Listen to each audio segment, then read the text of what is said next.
Bonjour, je suis Aurélie, je suis un robot au service de l'équipe des ambassadeurs du futur et de l'émission Tout là-haut dans le ciel. L'équipe de Tout là-haut dans le ciel pour le mois de décembre est en repos. Les deux émissions, qui sont prévues normalement pour décembre, sont reportées au mois de janvier, de manière que toute l'équipe se repose un petit peu car le rythme est soutenu et nous nous sentons un petit peu fatigués. Nous avons donc décidé de faire en sorte que les deux émissions de décembre soient des replays des émissions passées. Nous allons donc revoir aujourd'hui une émission qui date d'1 an et demi. Pour les internautes qui n'étaient pas là il y a 1 an et demi, ça va être une découverte. Et puis pour nos amis fidèles qui étaient là il y a 1 an et demi, ils vont avoir le plaisir de revoir Gbédia, la responsable de l'opération Back to Kama. Gbédia va nous rappeler ce qu'est Kama, l'Afrique, son histoire, et puis surtout, le projet qui est en cours actuellement. Celui de Back to Kama, ce n'est pas rien, c'est un immense projet international. Je ne vais pas m'étendre trop longtemps, et je vais laisser la parole au replay. Jean-Pierre reprendra la parole après le replay pour répondre à ceux qui souhaiteront poser des questions s'il y en a encore. Voilà, donc en avant pour Back to Kama.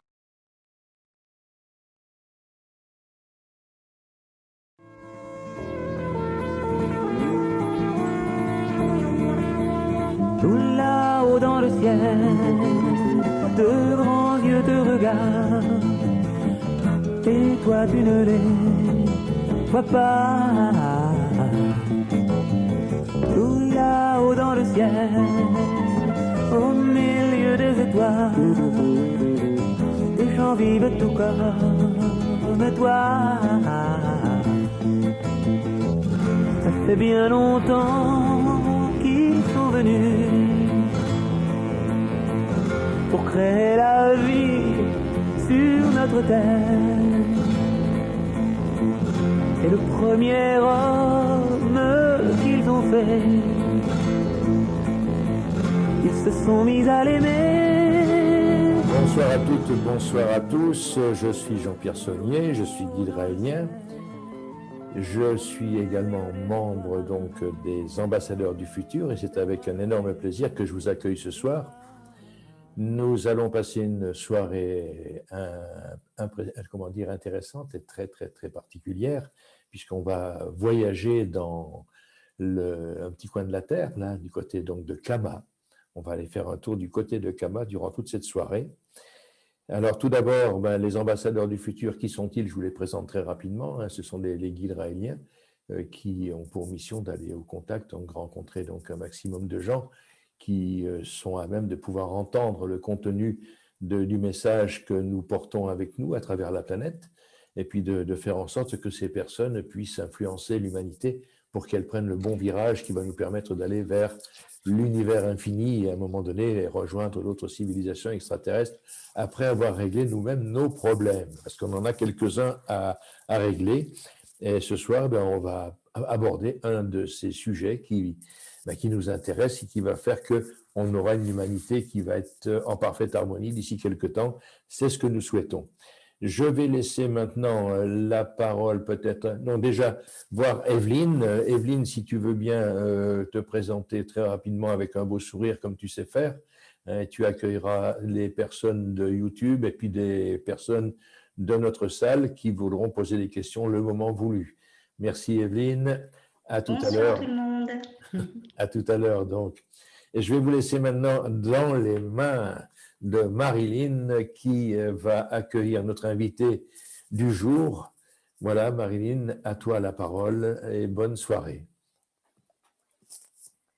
Bonjour à toutes, bonjour à tous.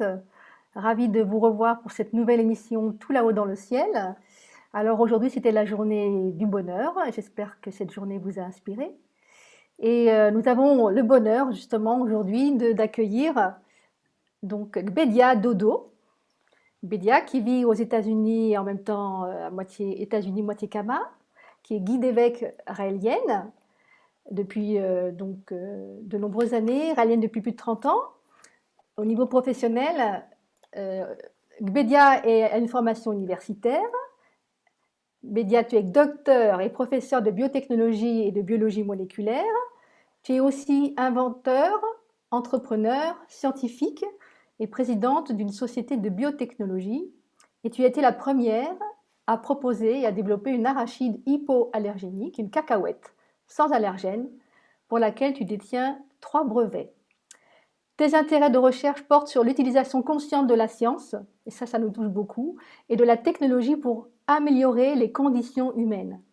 Et tu as donc, de par ton savoir, de par tes connaissances, tu as beaucoup voyagé en tant que consultante scientifique et biotechnologique, et tu as été envoyé scientifique pour le département d'État américain et de nombreuses organisations internationales comme la FAO.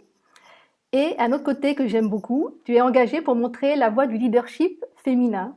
Et tu formes et tu inspires de nombreux jeunes, notamment des filles, à embrasser les domaines des STEM. Donc une très belle invitée ce soir. Merci d'être là, Gbédia. Alors j'ai d'abord une question. Alors, tu t'appelles à la fois Hortense Dodo et Gbédia Dodo. Comment veux-tu qu'on t'appelle ce soir? Laisse-moi commencer par dire bonjour à toute l'audience et merci pour cette belle invitation. Et en effet, mon nom c'est Gbédia Dodo. Donc, j'aimerais qu'on se réfère à moi en tant que Gbédia. D'accord. Gbédia. Donc, la question traditionnelle, pourquoi ton engagement au sein du mouvement raélien? Wow, nice question. Écoutez, j'ai connu les messages, ça fait plus de 30 ans, quand j'étais étudiante à l'Université de Géorgie. Et en tant que scientifique, it makes sense to me. It makes sense. Et depuis, ça continue de faire du bon sens, ça n'a pas changé. Et en plus de l'information de base, qui est l'origine de la vie sur Terre, il y a toute cette philosophie d'amour, toute cette philosophie de partage, de communion, de fraternité, d'harmonisation, qui je trouve vraiment très belle. Et en tant que scientifique, ça apporte beaucoup d'amour et beaucoup d'art à la science que je pratique. Donc, en bref, voilà. On va d'abord présenter en quelques points le mouvement raélien, la philosophie raélienne. Jean-Pierre? Oui, j'ai un micro qui, à mon avis, est en panne. Est-ce que vous m'entendez bien? Et on t'entend. C'est super si vous m'entendez. Eh bien, oui, donc on va parler des fondamentaux du mouvement raélien. Ça, c'est important comme tout, puisque nous diffusons un message qui est extraordinaire au niveau de la planète. Alors, en 5 points, ça va être très rapide, mais avant, si on vous parle donc d'évolution pour expliquer l'origine de la vie, parce que c'est là qu'est tout le message que les Raéliens portent à travers la planète, eh bien, je vais vous demander d'aller faire un tour sur Internet et d'aller regarder le professeur de biologie moléculaire Michael Behe de l'Université de Lehigh aux USA. Comment l'évolution a pu organiser la matière pour donner le moteur à propulsion d'une bactérie.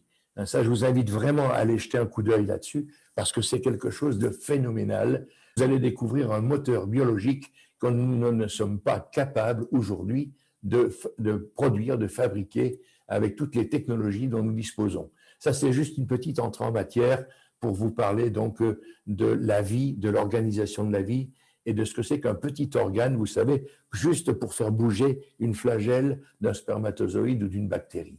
Allez regarder ça, vous allez être épatés.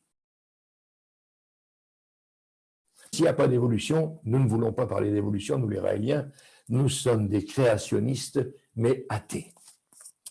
Alors, qu'est-ce que ça veut dire? Ça veut dire que la vie a été créée scientifiquement par une équipe de gens qui sont venus d'une autre planète et qui se sont amusés à faire un chambard monstre sur la planète Terre, c'est-à-dire ils ont fait des opérations de terraforming fantastiques où ils sont venus s'installer parce que chez eux, là-bas, les scientifiques et l'éthique, comme on le voit un petit peu ici sur Terre, il y a des courants dans la science qui sont pour les expériences et d'autres qui sont contre. Quand ils se sont amusés sur leur monde à fabriquer de la vie, on leur a dit, messieurs, dames, allez jouer plus loin. Et comme leur recherche spatiale était très avancée, eh bien, ils ont dit, OK, banco, on monte dans les engins, et ils sont partis à la recherche de quelques planètes, et notamment une, la Terre, où ils se sont installés avec leur laboratoire, leur famille, ils sont restés pendant quelques milliers d'années, et ils se sont amusés comme des fous à fabriquer toute forme de vie sur une planète qui était totalement vierge. Toute forme de vie qui existe sur la Terre aujourd'hui ou qui a existé, c'est leur œuvre. Ils ont créé la vie en manipulant l'ADN, ce qu'on connaît maintenant, ce qu'on va faire d'ici quelque temps à notre tour. Ils ont créé la vie et puis ils ont même fait plus loin. Il y a une équipe de scientifiques là qui étaient un petit peu des rebelles, comme on en connaît, j'en connais aussi quelques-uns comme ça, qui, malgré les interdits, se sont amusés à dire si on fabriquait une copie d'humain, est-ce qu'on est capable de faire ça? Et ils se sont mis sur le chantier et ils ont fait l'homme à leur image et à leur ressemblance. Ça, c'est fantastique parce qu'aujourd'hui, si nous existons ici sur Terre, c'est grâce à une équipe de scientifiques rebelles qui ont désobéi à leur éthique là-haut sur la planète mère et qui ont fabriqué l'homme à leur image et à leur ressemblance. Voilà, ça c'est amusant quand même. On est le résultat d'une rébellion. Ça commence bien la vie. Eh bien, tout au long de l'existence, quand l'homme a été fait, qu'il a été admis dans leur collège, eh bien, ils ont dit, bon, puisque l'humain est là, on va vivre avec. Et puis, à un moment donné, ils ont compris qu'il fallait s'en aller, laisser la planète Terre aux humains. Et là, ils ont décidé d'envoyer des guides de temps en temps pour aider cette humanité à progresser, pour qu'elle arrive à un virage où elle pourrait peut-être, quand elle le comprendrait scientifiquement, peut-être refaire un accord avec le Créateur, les créateurs, et de dire, voilà, on a compris notre histoire, on sait qui vous êtes, on veut faire un accord parental, et puis entrer dans le monde des civilisations évoluées de l'espace. Et à notre tour, un jour, on partira faire la vie, créer de la vie sur d'autres mondes. Ça, c'est l'histoire de hier, de l'humanité. Les prophètes, c'était des envoyés qui étaient envoyés par les Elohim, parce qu'on va les appeler Elohim, en hébreu, ceux qui sont venus du ciel, c'est un pluriel, on les a appelés Dieu quand on était des primitifs, mais aujourd'hui, on est capable de comprendre que nous, à notre tour, quand on entend Elon Musk qui veut partir sur Mars, eh bien, nous commençons à être des Elohim aussi. Maintenant, il serait intéressant de faire un paradis sur Terre avant de partir dans le monde extérieur. Voilà les points importants. Les Elohim nous disent, si vous êtes prêts à nous accueillir, si vous mettez la société humaniste qu'il est nécessaire pour partir dans l'espace, alors édifiez une ambassade et nous nous rencontrerons officiellement. Voilà. Et leur dernier messager, c'est Raël, leur prophète, leur ambassadeur, qui était missionné le 13 décembre pour recevoir lors d'une rencontre de troisième type, et était missionné pour que nous ayons ce message dans les mains le plus vite possible à l'échelle planétaire.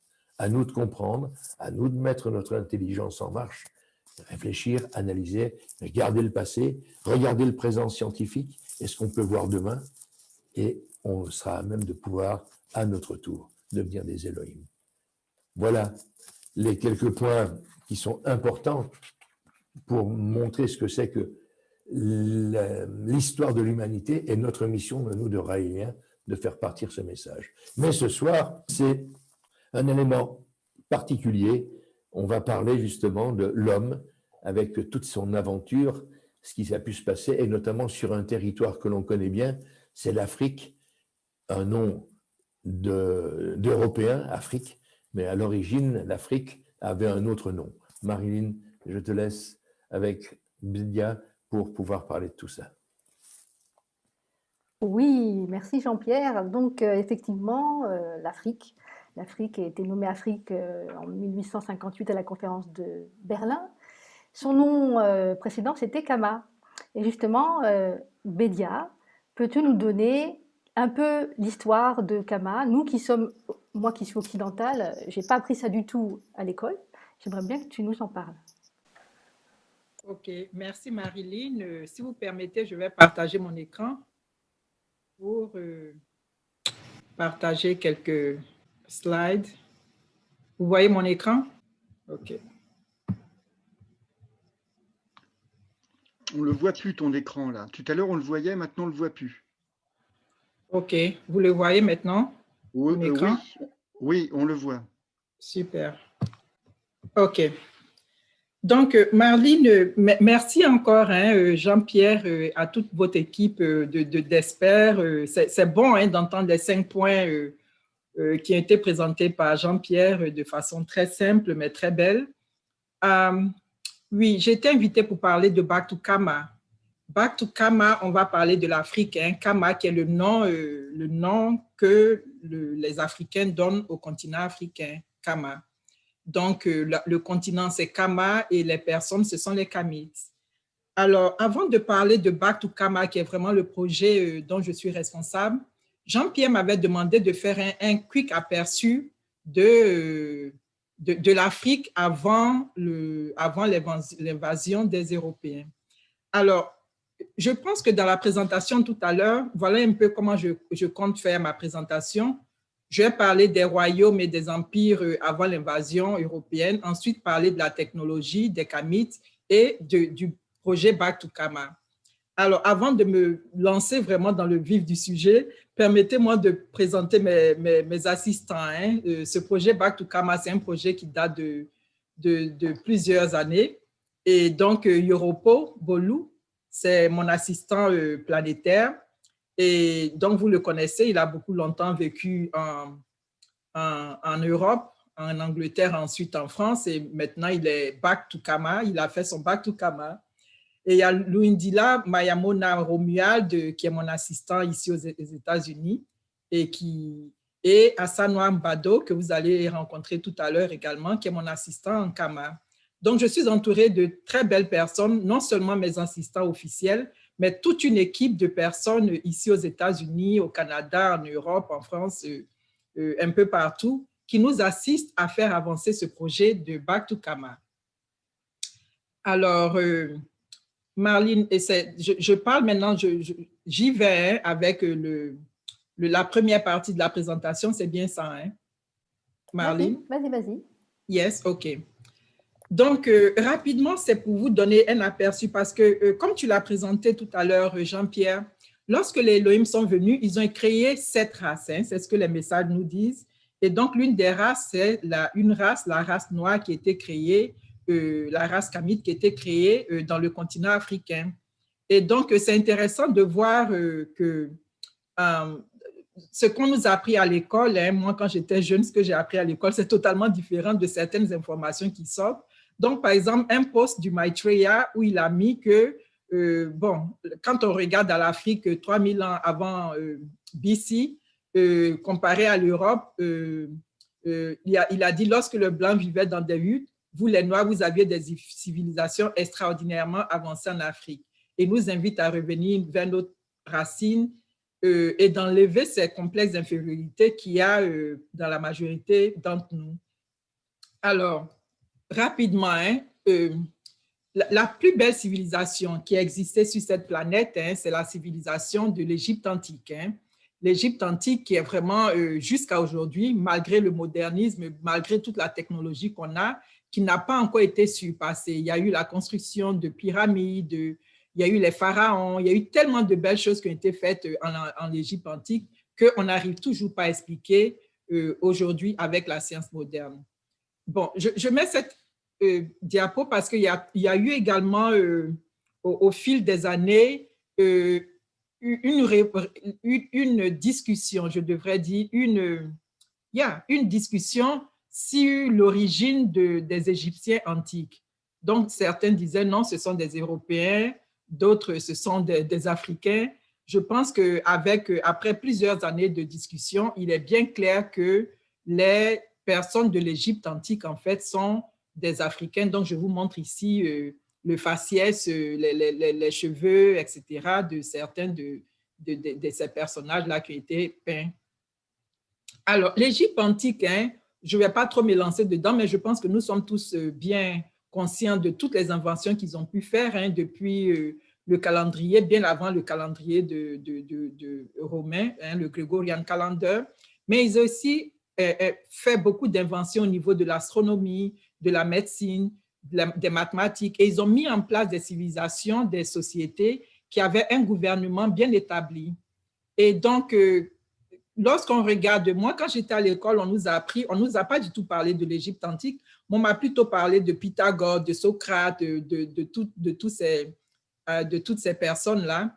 Et on se rend compte aujourd'hui qu'en fait, eux-mêmes, de leur propre écrit, ils sont venus apprendre de puiser leurs connaissances dans l'Égypte ancienne. Donc, souvent, on accuse les Africains de ne pas avoir d'écriture. Pourtant, je pense qu'il est clair que l'écriture était inventée en Égypte, donc en Afrique. Et donc, ça, c'est un sample, un élément d'écriture de l'écriture de l'Éthiopie, hein, qui est encore en existence et qui est encore utilisée aujourd'hui. Donc, il fait partie de cette région de l'Afrique. Bon, les mathématiques, vous avez sûrement entendu parler de l'os d'Ishango. Hein. L'os d'Ishango qui se trouve, Ishango, c'est une région qui est dans le Congo, là, dans ma petite carte, et qui montre qui est reconnue comme le premier élément, la première évidence de calculateur dans le monde. Hein. Je n'ai pas trop allé dans les détails, mais c'est pour vous donner un aperçu que l'Afrique avait quand même fait beaucoup d'avancées au niveau des civilisations. Ça, c'est la civilisation du Grand Zimbabwe en Afrique de l'Est. Donc, je vous ai parlé de l'Afrique du Nord, l'Afrique de l'Est au Grand Zimbabwe. Donc, vous avez des reliques d'une civilisation qui avait existé aux environs des années 10e, 15e siècle. On a encore des reliques de ça en Afrique de l'Est. En Afrique de l'Ouest, vous avez une muraille qui existe encore, hein, qui est même la muraille du Bénin, par exemple, ici, qui est plus longue, hein, qui est beaucoup plus longue que la muraille de China. Et pourtant, on n'en parle pas. Et ce qui est triste, c'est que même nous, les Africains qui vivons tout juste à côté du Bénin, nous ne sommes même pas au courant qu'il y a cette muraille qui est 4 fois plus longue que la muraille de Chine. Pourtant, certains d'entre nous, moi par exemple, je suis allée en Chine faire des photos devant la muraille de Chine, alors que tout juste à côté de la Côte d'Ivoire, il y a le Bénin, il y a toute cette muraille du Bénin qui existe, mais qui malheureusement a été brûlée, a été d'abord pillée, donc le royaume du Bénin a été pillé et brûlé suite à des expéditions punitives, hein, des Britanniques qui a eu. Et ils ont totalement brûlé la ville d'Abomey et de l'ancien royaume.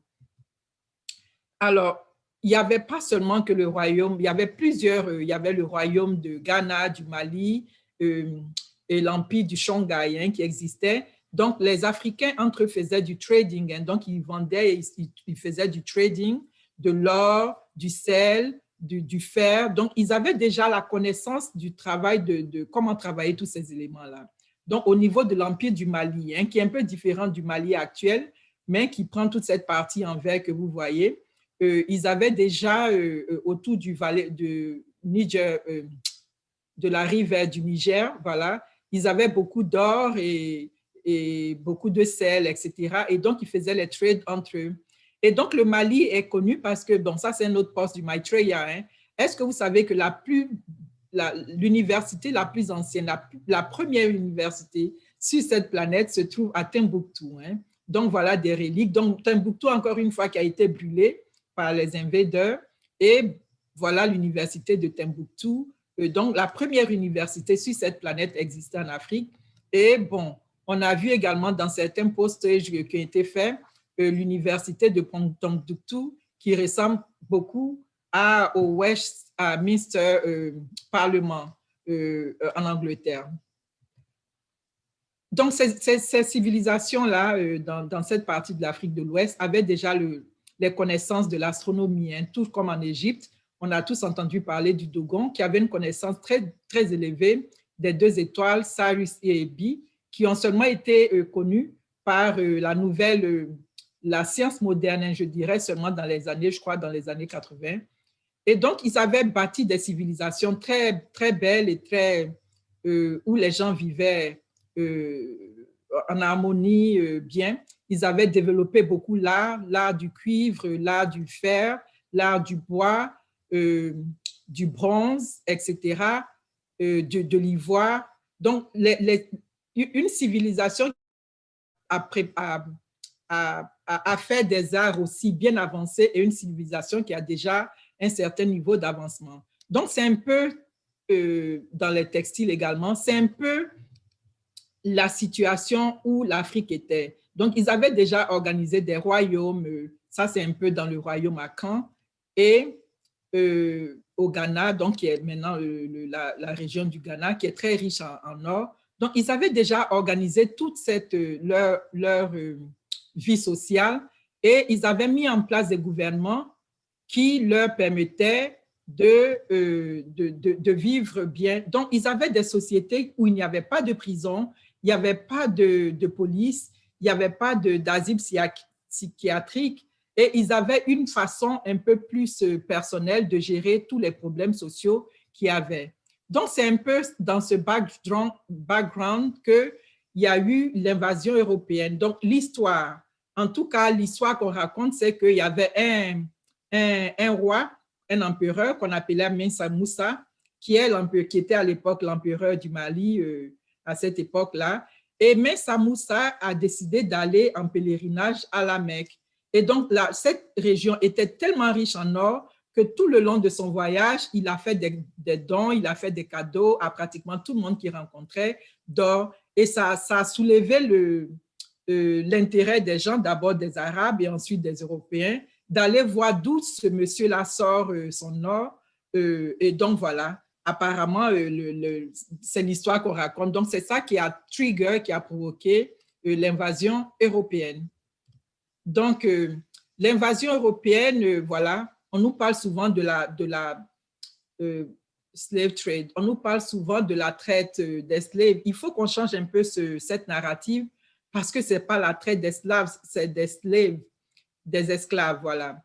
Vous aviez des Africains qui étaient dans leur continent, tout simplement, et qui sont venus être abusés par d'autres peuples et pour les utiliser et les envoyer en Afrique, dans les Amériques, en Europe également. Donc, vous voyez un peu ici les mouvements qui ont eu lieu.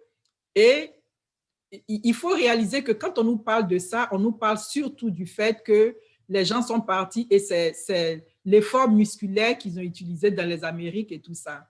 Bon, nous savons tous que ce sont les Africains qui ont construit les Amériques. Mais ce qu'on dit beaucoup moins, c'est le fait qu'il y a eu un brain drain. Leur civilisation en Afrique était déjà bien établie, OK? Et les gens avaient beaucoup de connaissances.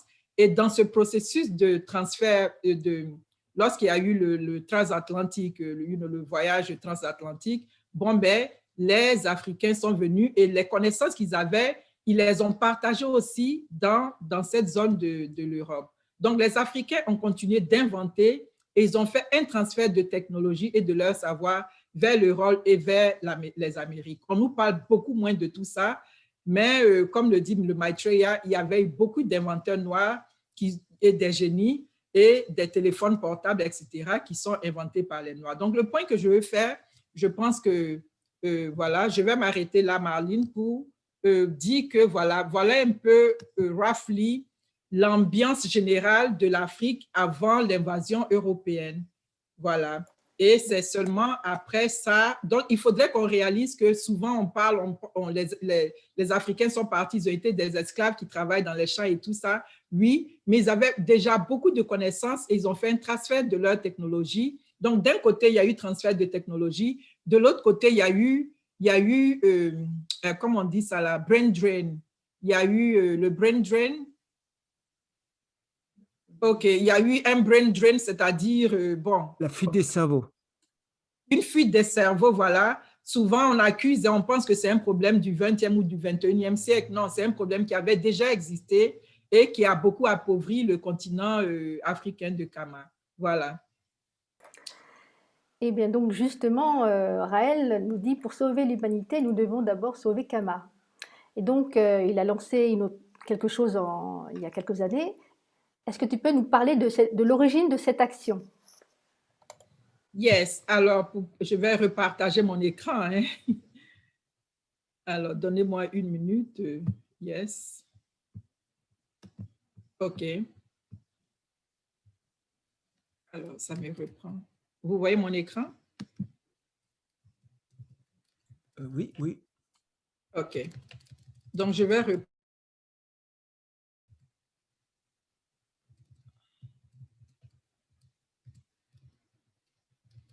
OK.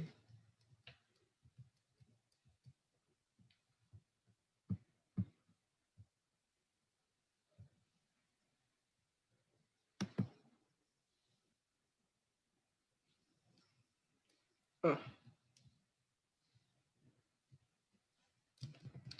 Alors, voilà.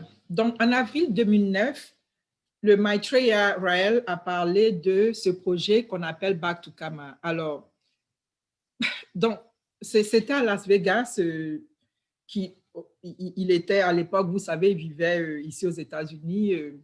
Donc, il m'a appelé, il m'a parlé de ce projet. C'était tellement enthousiasmant, mais en même temps, tellement, comment je dirais, inquiétant. Le projet était tellement grand, vous imaginez, en 2009, Raël qui dit qu'il faut qu'on lance le projet Back to Kama et que c'est l'une des meilleures façons pour le continent africain de vraiment s'épanouir.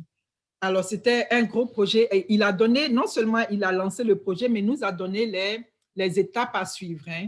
Donc, ce que je vais faire, c'est de partager en gros la mission du projet et ce qui s'est fait.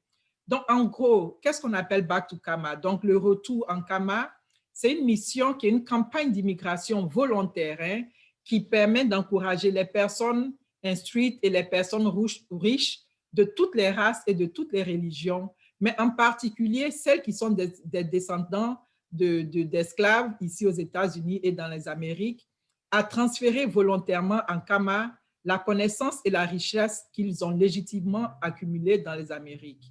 OK? Donc, ça, c'est dans le but de renverser le brain drain et le brain drain dont on parle de façon générale. Kama, je pense que ça a été expliqué, hein, c'est le nom originel de l'Afrique. Donc, ce que nous avons commencé à faire en 2009, c'était de vraiment lancer la plus grande migration volontaire qui permet de transférer en Kama le savoir et les bienfaits justement accumulés en Amérique par l'élite kamite descendant des esclaves. Donc, voilà un peu l'image de, donc, vous avez vu ma première image pendant le processus de l'esclavage. Les flèches allaient de l'Afrique vers les États-Unis, vers les Amériques. Maintenant, les flèches reviennent back to Kama. Et donc, il nous a donné la feuille de route. Hein, c'était vraiment la feuille de route. Il faut le faire en attirant les célébrités, les entrepreneurs, les scientifiques, les ingénieurs, les hommes d'affaires, afin que la publicité qui sera générée par leur initiative et leur retour en Kama puisse faire revenir, puisse influencer les autres à venir. Donc, j'aimerais dire que ce projet-là, ce n'est pas un projet humanitaire, voilà. Ce n'est pas un projet humanitaire, c'est-à-dire, oh, il faut aller sauver les Kamites. Non, non, non. C'est un projet qui a beaucoup plus un focus d'affaires, un focus business, donc un focus dans le côté entrepreneuriat. Donc, on veut encourager les entrepreneurs à venir faire business en Afrique. Donc, tu es en train de nous dire que donc, ce Back to Kama, il faut que ce soit avec un effet catalyseur, un moteur économique en Kama. Yes. Oui. Oui, donc c'est un effet économique et catalyseur, c'est ça. Et il nous avait dit que si on suivait ces propositions, en moins d'une génération, Ghana peut devenir le continent le plus développé de cette planète. Donc, il nous a donné des clés de succès. Et donc, je pourrais montrer c'est quoi ces clés de succès. Mais si vous avez d'autres questions, je peux peut-être m'arrêter. Hein. Oui, on va regarder les clés du succès dans un petit instant. Il y a d'abord, est-ce qu'il y a des questions dans le public, Evelyne?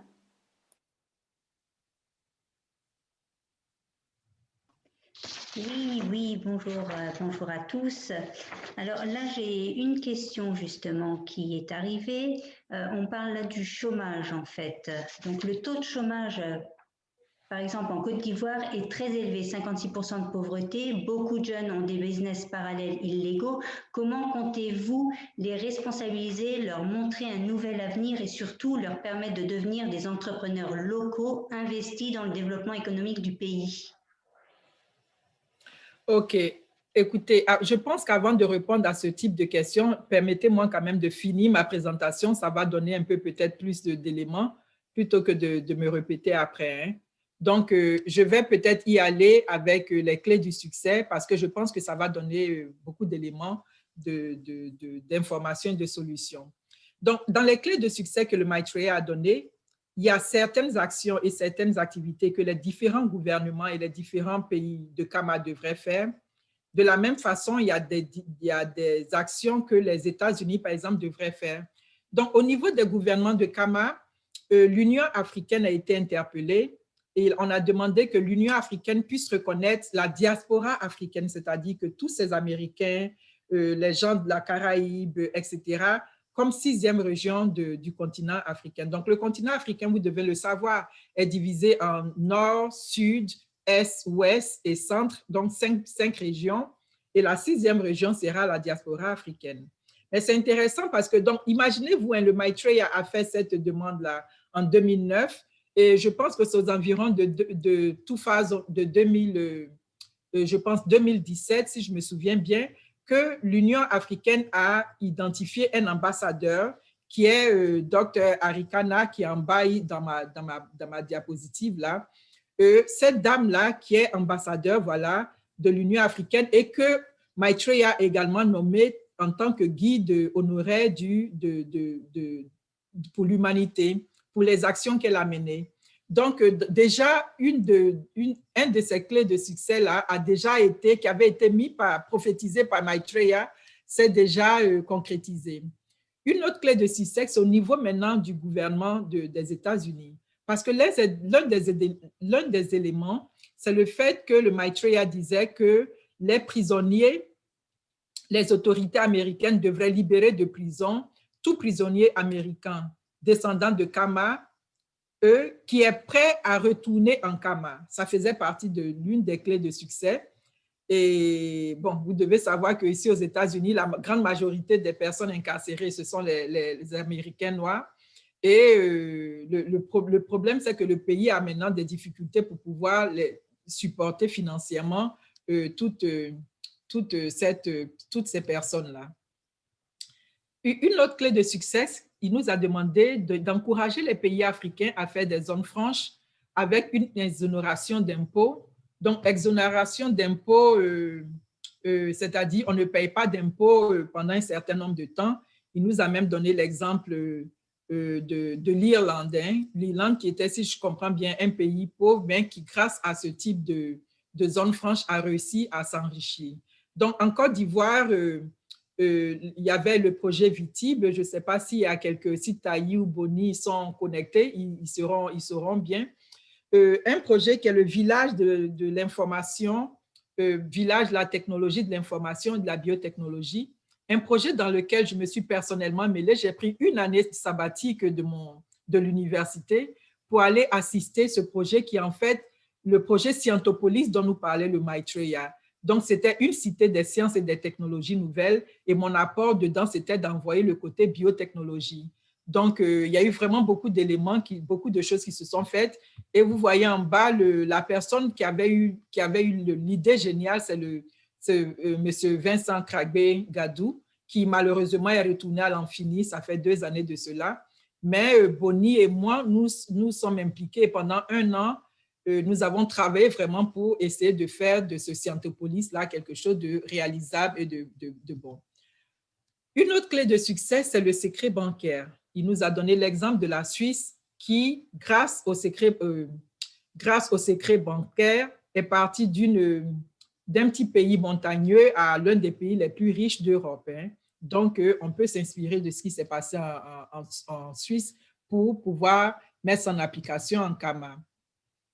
Grâce à l'ADN, la citoyenneté automatique. Alors, c'est intéressant, c'est-à-dire Maitreya a fait ces prophéties-là et il nous a donné les clés de succès en 2009. Et en 2019, 10 ans après, on commence à voir le résultat de ce qu'il avait dit. On va voir ça tout à l'heure avec l'exemple du Kama. L'exemple du Ghana, excusez-moi. Une autre clé de succès, c'est qu'il nous a conseillé qu'il faudrait que tout le continent américain, le continent africain ait une monnaie unique, le CAMO. Donc, en ce moment, tout le monde parle du franc CFA, mais à l'époque, c'est les Raéliens seulement qui parlaient du franc CFA, avec aussi le professeur Nicolas Abou, qui a écrit un livre sur le franc CFA d'Aziz Monotaire. Donc, ici, je suis avec le professeur Nicolas Abou, que j'avais eu l'opportunité de rencontrer à Malabo. Donc, aujourd'hui, ça fait partie de c'est au centre de toutes les discussions politiques, économiques partout. En Kama, il y a beaucoup d'activités qui se font autour du franc CFA, mais c'est quelque chose dont avait parlé Maitreya depuis à l'époque. Il a dit une autre clé de succès, c'est l'éducation et la santé gratuite. Ce qui est très important, il est capital pour le succès futur de Kama que l'éducation jusqu'au plus haut niveau universitaire soit et demeure gratuite pareil pour la santé.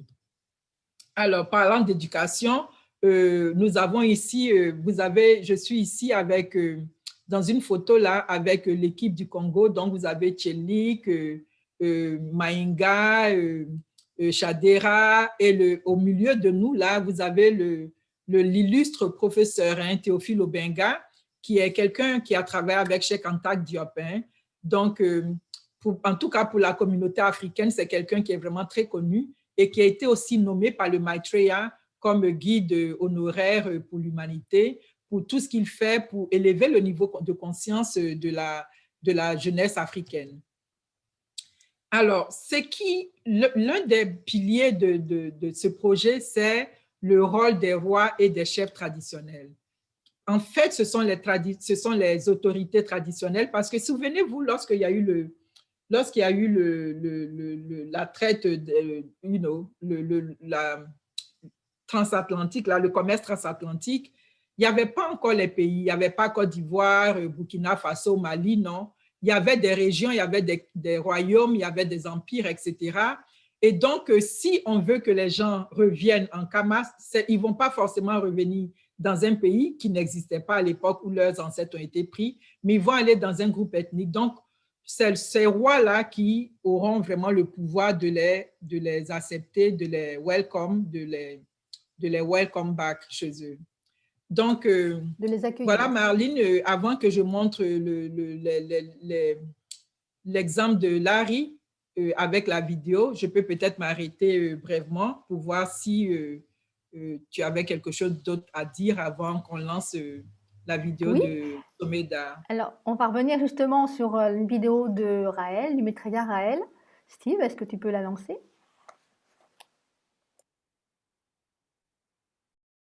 Amis de Kama, bonjour. Comme vous le savez, j'ai nommé il y a 2 jours un nouveau guide honoraire en la personne du président du Ghana, qui a fait un travail fantastique, qui a repris, je pense qu'il a dû aller voir sans doute ou être informé de ce que j'avais lancé avec Back to Kama, avec le retour vers Kama, puisqu'il l'a repris, puisqu'il donne maintenant le passeport et le visa immédiatement à tous les descendants d'esclaves qui vivent en Amérique ou dans n'importe quel autre pays pour venir au Ghana. J'espère que tous les pays africains feront de même. Il faut que les descendants d'esclaves puissent retrouver leurs racines, leurs origines, leurs terres ancestrales. C'est la seule chose qui permettra à leurs ancêtres qui sont vivants sur la planète des Elohim, des éternels, de trouver du repos, de les voir revenir sur la terre où leurs ancêtres ont été kidnappés, car il n'y a pas d'autre mot, et martyrisés, et tués d'une façon lamentable, qui n'a toujours pas été dédommagé, mais je sais qu'il y a également, et je m'en félicite, un mouvement aux États-Unis. Il y a un mouvement pour le dédommagement des descendants d'esclaves, ce qui serait plus que normal, à savoir qu'on leur donne des sommes très importantes qu'ils pourront ramener à Kama, car il n'est pas question que l'Amérique profite des dédommagements de Kama. Pourquoi Et donc, tu disais que tu avais donc une belle équipe et tu as déjà des personnes qui sont revenues en Kama, dont une personne qui, je crois, est dans la salle, peut-être. Est-ce que tu peux déjà nous parler de comment ça s'est passé et puis peut-être, si tu veux, peut-être qu'il peut témoigner. Oui. Donc, nous avons fait beaucoup donc, depuis 2009, avec toute mon équipe qui a évolué au cours des années, nous avons fait beaucoup de diffusion vers la communauté noire américaine ici, au Canada, non seulement à l'enseigne du mouvement raélien, mais aussi dans le grand public. Et nous avons eu beaucoup de personnes qui ont été acquis à l'idée. Mais comme le dit le Maitreya, c'est depuis vraiment le Year of Return qui a été émis par le président du Ghana que vraiment ça a fait un déclic, que que tout le monde ici aux États-Unis aujourd'hui sait le projet Back to Kama. Donc, on a dû, voilà. Donc, dans le processus, au niveau du mouvement raélien, on a quelques frères tels que Someda et Hassan Wabado qui vont vous parler tout à l'heure. Mais également, j'ai un invité qu'on appelle Tony Riddick, qui est un ami ici en Caroline du Nord, qui a aussi fait son Back to Kama, simplement au départ de toutes les informations qu'on lui a données. Et lorsque il y a eu le président du Ghana qui a dit ce qu'il devait dire, ça a fait également le déclic de son côté. Et en ce moment, pendant qu'on vous parle, il va vous parler du Ghana. Mais je pense que la première personne que je voulais monter, c'était le frère Dr. Larry Abdullah, qui est dentiste et qui est de Chicago. Je ne sais pas s'il est dans la salle, mais il a fait son intronisation lorsqu'il est venu à Eloïka, au Burkina Faso, en 2013, voilà. Et ensuite, il continue d'offrir des soins dentaires. Je pense qu'on peut voir, enfin, il est peut-être là, Someda, mais il a une vidéo qu'on peut peut-être montrer également. Yes, hi, Larry. Yes. Yeah, so we're going to share your video and maybe right after you will make a short comment. Donc, si on peut commencer par montrer la vidéo de Larry et tout juste après, il va faire son commentaire. Merci. My name is Larry Abdullah. I'm a dentist in Chicago, Illinois. I have a private practice in Chicago, Illinois.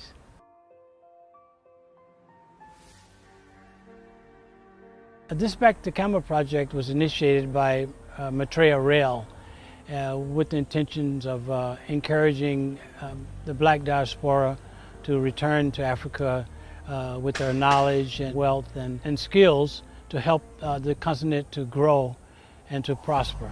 I wanted to be a part of this movement to help the motherland to restore itself to its greatness of the past. First of all, I had my DNA tested, and these tests revealed that my ancestors on my mother's side originated in the Congo and spread across West Africa. And so there was one country in West Africa that was in the process of organizing welcome back ceremonies, and this country was Burkina Faso. I was invited to go there to take part in this ceremony. It was the first time I had gone to Africa, and it was very touching, very emotional for me, because as soon as I crossed into the African continent for the first time, I felt the emotions of all of my ancestors who had for so long wanted to return to their continent, but they could not. And I felt myself as an embodiment of that, of those people who longed to return home.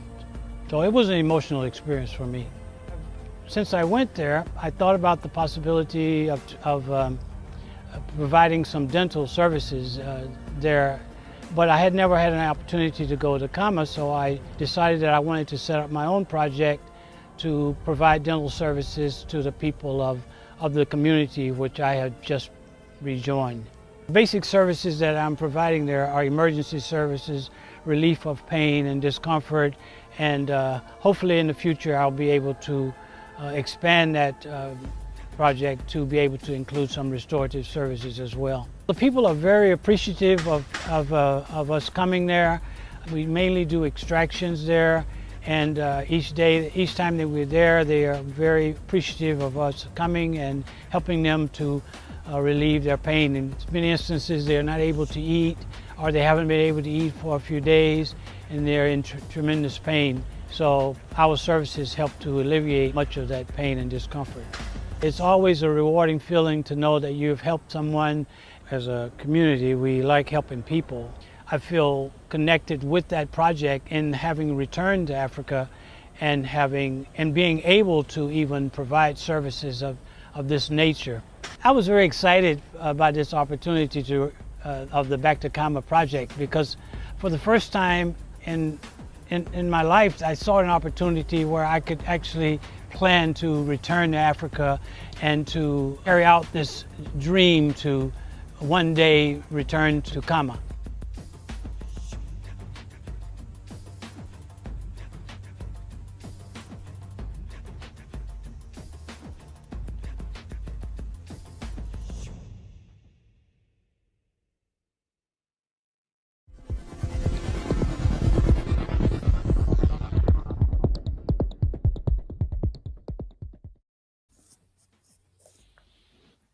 Est-ce que Larry est là? Oui, okay. Larry, you have the floor. You have a couple of minutes for some comments about what your plan for Kama or in your Back to Kama are. Okay, thank you. I hope you can hear me okay. I'm sorry, I don't speak French very well, but I will just try to make myself understood. Anyway, I initiated a program called Kama Health Alliance to hopefully encourage other Black Americans and Black professionals, medical in all fields, to return to provide services when in communities where they might be needed. So this is my goal, is to try to encourage this. Larry, can you stop and Media will translate what you are saying? Ok, désolé, je me suis dit tout le monde comprenait plus ou moins l'anglais. Donc, vous avez suivi dans sa vidéo au départ, c'était son intronisation. Il a été accepté dans la communauté d'Agara, ça c'est dans la vidéo, hein, qui l'ont pris comme un citoyen, comme un fils du pays, et on lui a donné un nouveau nom, on lui a donné des terres, etc. Donc ça, c'était un peu l'aventure qu'on a vue dans la vidéo. Et ensuite, il est reparti pour donner, puisqu'il est dentiste, il est reparti à Dano pour donner des soins dentaires après avoir créé son Dental Mobile Unit, une unité mobile voilà. Donc, c'est ce qu'il a fait pendant 2 ans. Donc, à chaque année, il va à Dano et il aide toute la communauté en arrachant des dents ou faisant des soins dentaires, etc. Voilà. Larry, Someda. Yes, thank you, Vidya. That was very good. That's pretty much it. That's my goal. I'm happy to be a part of this project, to try to reconnect the Black diaspora back to the continent, this great continent of Africa, to Kama, and to try to help restore it to its original dignity and greatness. Donc, il est très heureux de faire partie de ce projet Back to Kama, et il veut encourager d'autres médecins, d'autres dentistes, d'autres personnes à aller en Kama pour donner des soins ou pour faire des affaires, et de sorte qu'on puisse redonner à Kama son intégrité et sa beauté et sa force d'antan. Voilà. Thank you, Someda. My pleasure. Thank you, Vidya. Thank you all for this opportunity. Thank you all for this opportunity. Là, tu as peut-être une autre personne dans le salon? Alors, j'ai 2 autres personnes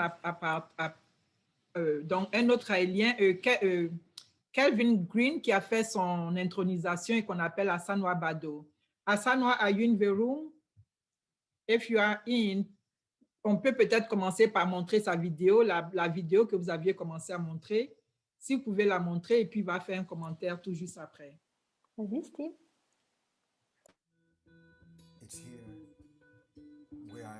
Donc, Asanwa Bado, donc, Someda, c'était au Burkina Faso. Lui, c'est en Côte d'Ivoire. On l'a pris comme fils du groupe d'Adjamé, un groupe ébrié d'Adjamé en Côte d'Ivoire. Et donc, ça, c'est une interaction avec sa famille. Il a été intronisé par le village d'Adjamé. Voilà, donc ce sont les personnes et les notables du village et des frères aéliens qui sont venus pour l'accompagner. Et tous les notables du village qui sont venus l'accueillir. Et les gens de son groupe, de sa promotion d'âge, qui sont venus l'accueillir également. Donc, vraiment, c'était une très belle et grande fête qui a eu lieu. Donc, là, on lui montre comment attacher un pain, comment les hommes ébriés attachent les pains. Donc, voilà, c'est un peu l'expérience qu'il a eue. Très intéressant. Et voilà, c'est comme ça les ébriés attachent leur pain. Et donc, puisqu'il est ébrié maintenant, il doit apprendre à attacher le pain comme tout est ébrié. Voilà, avec le chef du village, avec les gens de sa promotion d'âge. Voilà, merci. Et Asanwa, are you in the room? Would you Yes. like to- Can you yes, hear me? please. Yes, go ahead. Okay. Thank you, everybody, for this time, so I could share my Back to Kama with you. For me, the first time I visited in Kama in 2015 was profound for me in such a positive way. La première fois qu'il a visité Kama, c'était en 2015 et ça a eu un impact très profond et très profond pour lui. Go ahead. Yes, and I couldn't put my finger on it, but later on I found out why it felt so good to be in Kama. Au départ, il n'arrivait pas à comprendre pourquoi il se sentait tellement bien en Kama, mais plus tard, il a réussi à comprendre cela. It was because the energy was so genuine and the people were so welcome. And in the United States, everything is fast, fast, fast. But here in Kama, it's slow. Donc, la raison, c'est que l'énergie que les gens dégageaient était vraiment une énergie qui était vraie. Et comparé, par exemple, aux États-Unis, où tout est vraiment très rapide, il s'est senti vraiment très bien en Kama. And finally, so I knew it when I first came to Kama in 2015. Actually, I didn't want to leave. And it was on my trip flying back to the United States, I made it my mind that I wanted to relocate for good. And here I am. Donc, lors de son premier voyage, il se sentait tellement bien qu'il ne voulait pas quitter. Et c'est dans son voyage retour, dans le vol retour vers les États-Unis, qu'il s'est dit qu'il faut qu'il retourne pour vivre en Kama. And if I may, one more thing. Before I came, I went to the Earthship Academy in Tahoe, New Mexico. And I have the technology as a student to teach the technology of building self-sustaining homes. Donc, avant de revenir en Kama, il est allé prendre un cours avec Earthship Academy, qui est une technologie qui vous demande comment construire des maisons qui sont des maisons écologiques, voilà. And I love it. I love. So you've been living in Côte d'Ivoire since when, and how are you feeling now? Oh, since November in 2017, and it doesn't get old. I thank the Elohim every morning waking up here. It's so peaceful and so harmonious. Il est reparti en Kama définitivement en novembre 2017 et tous les matins quand il se réveille, il remercie les Elohim parce que l'environnement est tellement paisible, tellement agréable qu'il se sent vraiment très bien. Thank you very much, Asanwa. Thank you for your testimony. Appreciate it. Donc, il est en ce moment en Kama et il y vit en Côte d'Ivoire et il se sent vraiment très bien. Il ne veut plus revenir aux États-Unis, voilà. Voilà, là, ce sont deux exemples. Comment faire en sorte que plus de monde, plus d'Africains, plus de diaspora puissent revenir. Comment, Yes. quels sont... Yes, alors si tu permets, donc ça c'est deux exemples de frères raéliens. Donc on peut se dire, bon, ils sont raéliens, bon, voilà. Effectivement, ils ont fait le voyage, bon, parce qu'ils sont raéliens, ils ont compris le message. Mais je veux également mettre une démonstration d'un autre frère non raélien, mais américain, qui a également fait son Back to Kama, qui s'appelle Tony Reddick, qui est dans la salle. Tony, if you're in the room, can you hear me? And would you please say something? Yes, I can hear you. Can you hear me okay? Yes. Thank you. Oh, okay, good. First, let me say that my coming back certainly was heavily spiritual. I was coming back looking to satisfy my spiritual appetite as it related to Kama. And as a result of that, I decided to start working on relocating my companies.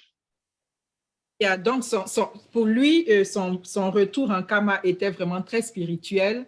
C'était une aventure spirituelle. Donc, c'est ça sa première raison de repartir en Kama. Et ensuite, maintenant, son retour en Kama, c'est de relocate, de faire venir ses compagnies en Afrique. Parce que c'est un homme d'affaires. Go ahead. Yeah, and the major focus has been using some of the resources that's on the continent to improve the technology side of my business. Et donc, il utilise les ressources qui existent dans le continent pour améliorer la technologie de ses affaires. Go ahead.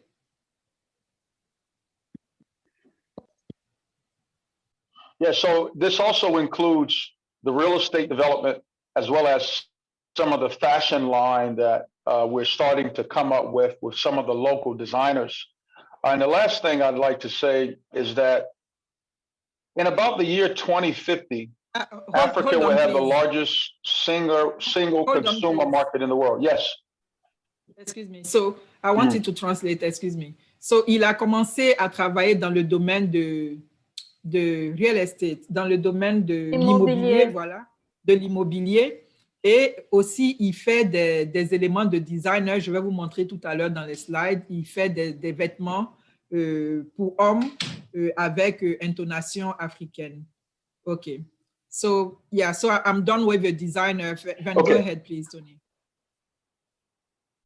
Okay. The other part of it is that what we believe in is that we should spiritually give back to the continent. So every time we come, we set up a water well system. Recently, we set one up in Paga, and our objective is to set up a water well system 6 times a year in Kama, spreading it throughout the villages where water is needed. Donc, il pense que eux, en tant que Noirs américains, lui et ses amis et collègues entrepreneurs, à chaque fois qu'ils vont en Afrique, ils essaient de faire un water well, un puits, les puits d'eau, voilà. Et ils pensent qu'ils ont l'obligation d'aider en Kama. Donc, ils se sont imposés de faire 6 puits d'eau dans différentes régions. Il est en ce moment au Ghana, donc dans différentes régions d'Afrique, peut-être du Ghana, 6 puits d'eau par an. Go ahead, please. So since I've been here, I've learned that by the year 2050, Kama will have the largest consumer market in the world, and 30% of the world's population will be here. Donc, depuis qu'il a fait ses voyages en Kama, il a compris que Kama aura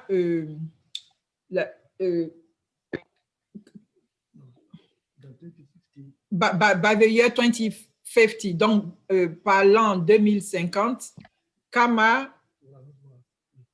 aura le tiers de la population mondiale, mais l'endroit où il y aura plus d'activités commerciales et de business aussi. Go ahead, Tony, sorry. This will be my last comment. It's important that those of us that are in the diaspora come into Kama to help redefine it so that we can have legitimate input in the process. It's very important.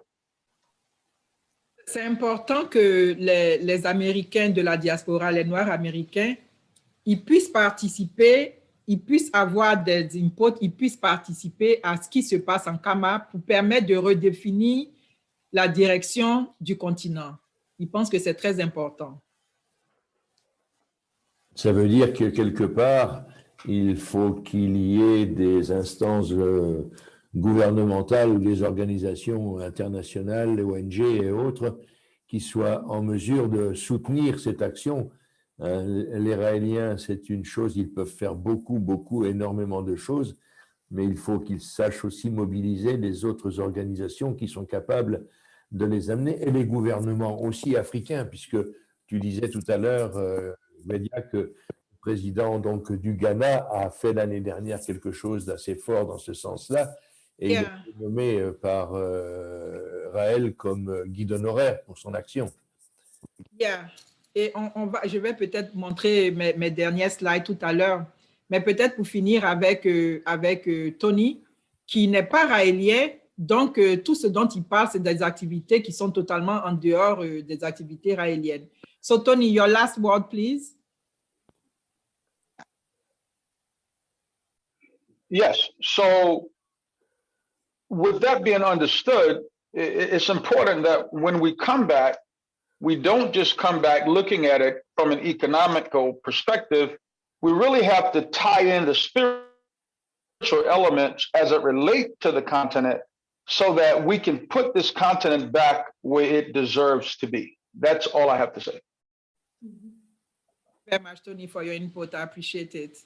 So, ce qu'il dit pour finir, c'est que lorsque la diaspora américaine noire revient, il faut revenir avec une position, une pensée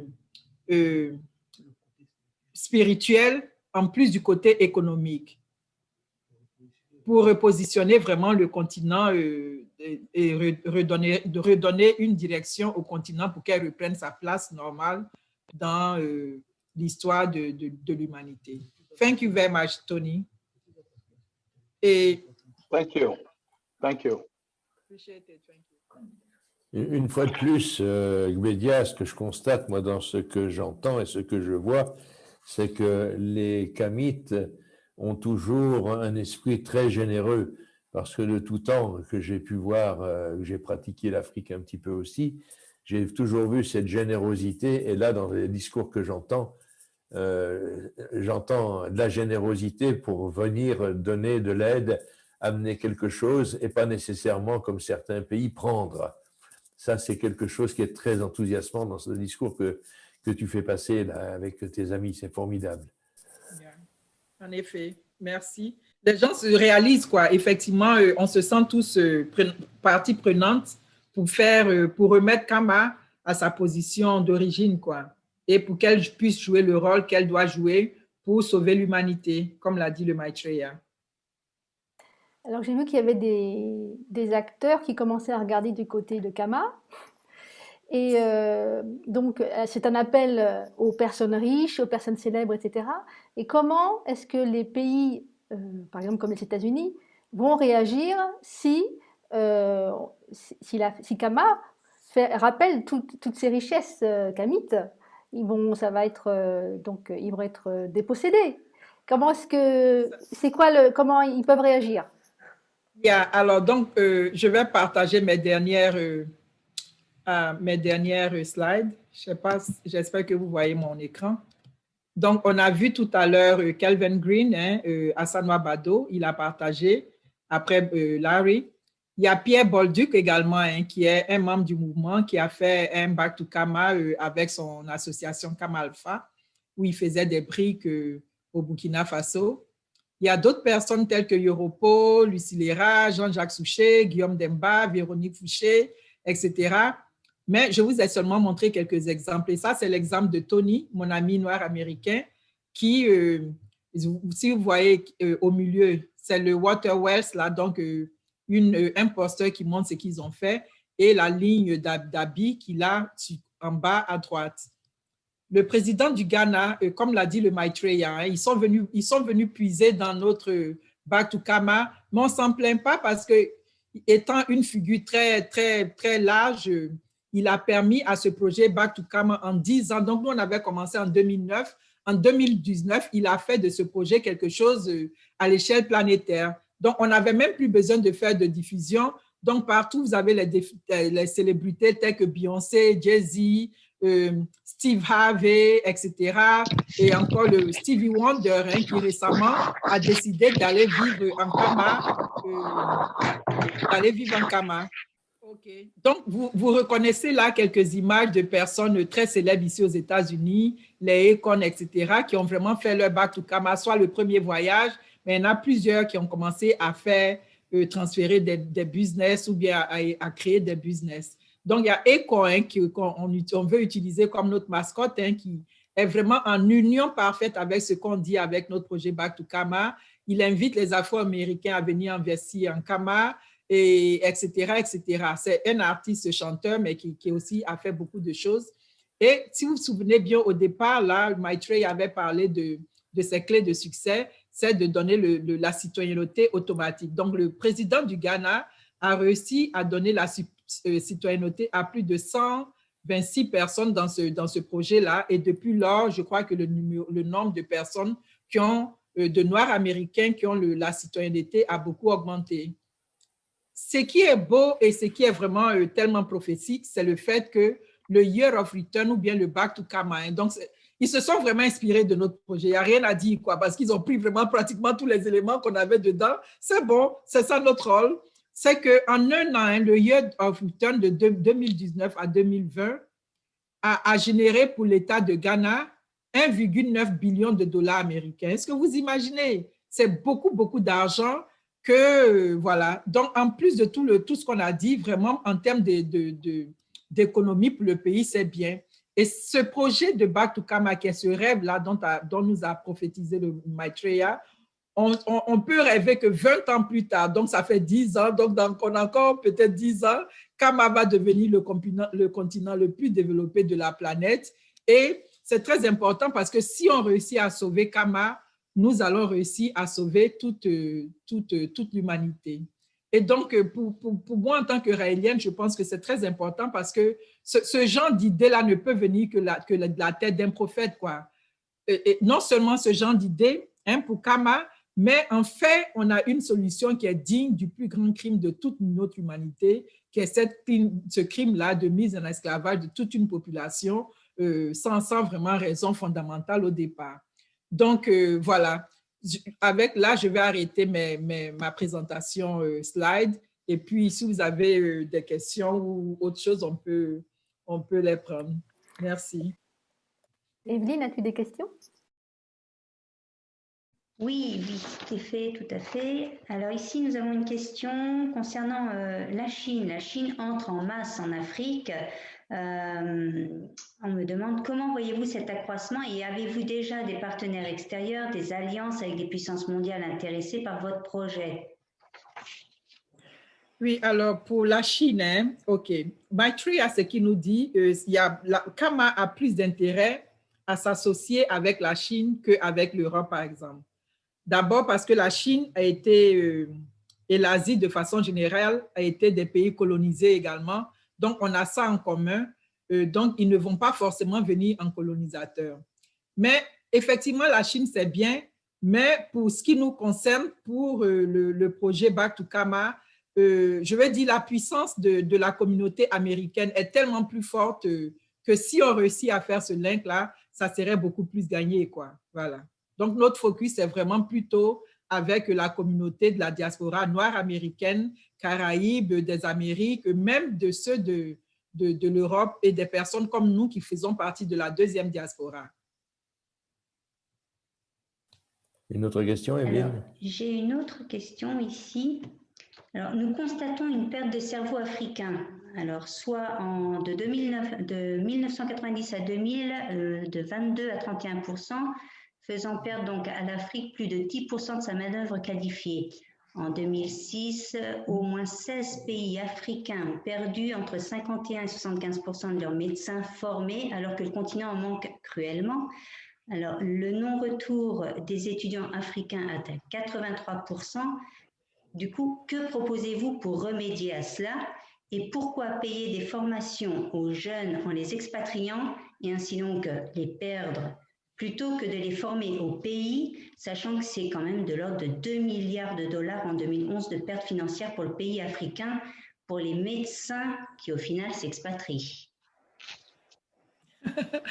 C'est une question avec beaucoup de détails, de données. Super, je vois que quelqu'un a fait du bon travail avec toutes les statistiques. Mais c'est pour ça qu'on existe, quoi. Je veux dire, le projet Back to Kama apporte une solution à tous ces problèmes. Notre focus avec Back to Kama, c'est de reverser le brain drain, c'est-à-dire de faire le voyage en position opposée, d'encourager les Africains, que ce soit les Africains de la première diaspora, c'est-à-dire les premiers qui sont partis involontairement, ou les Africains de la deuxième diaspora, c'est-à-dire les gens comme moi qui sont venus volontairement pour les études, c'est d'encourager toute cette population à repartir vers Kama et à faire, à donner ou à aider suivant leur qualification en Kama. Donc, je pense que ça résout tous les problèmes qui sont posés par la question. Tout à fait.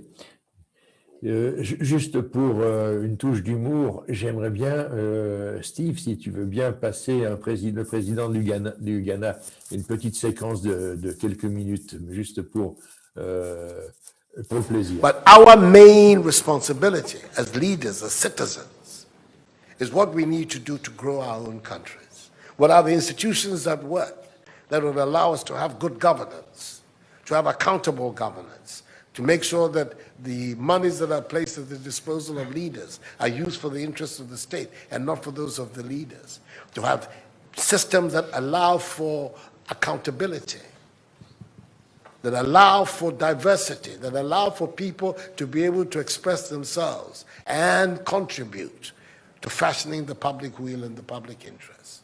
Our concern should be with what do we need to do in this 21st century to move Africa away from being cap in hand and begging for aid, for charity, for handouts.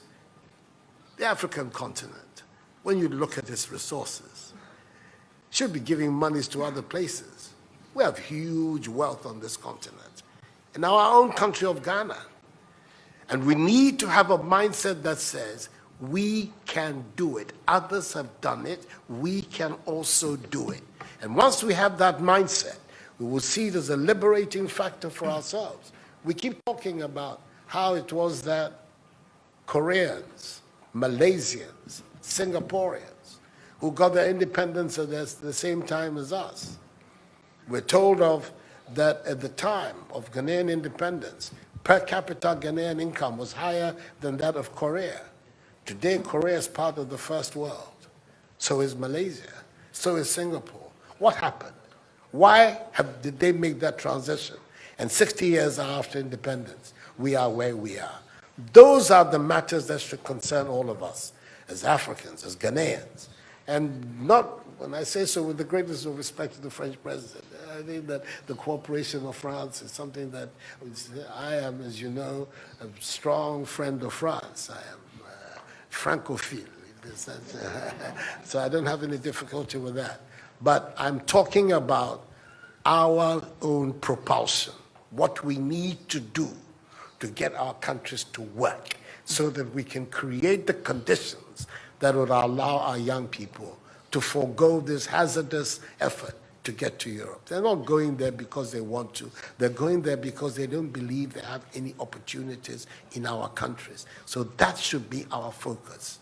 And I believe that with that if we change that mindset of dependence, that mindset which is contingent on aid and charity, we would see that in the decades ahead of us, the full flowering of the African peoples would take place. And that new African personality that was talked about at the time of our independence will become real and imminent in our times. That's what I'm saying. I hope that I'm not upsetting the questioner or even some of my friends who are here. But these are my strongly held beliefs. And that is the reason why I've adopted as the slogan of my presidency, of my period of the Supreme Office of Ghana, that we want to build a Ghana beyond aid. A Ghana which is independent, which is self-sufficient, that is capable of standing on its own feet and building its own life. We can do it if we have the correct mindset to do so. Mr. President, those are my contributions. Voilà, je pensais la couper un petit peu plus tôt, mais enfin bon, déjà, c'est quelque chose qui est quand même intéressant de voir que l'Afrique montre bien le trajet qu'elle veut prendre. Et c'est extraordinaire, ce pays qui veut, enfin ce continent qui parle à la bouche de ce président, dit aussi, lui, que effectivement, bienvenue à ceux qui doivent revenir et donne un élan de production de tout ce qui est bon pour l'Afrique. C'est ça qui est extraordinaire. Ça y est, le courant.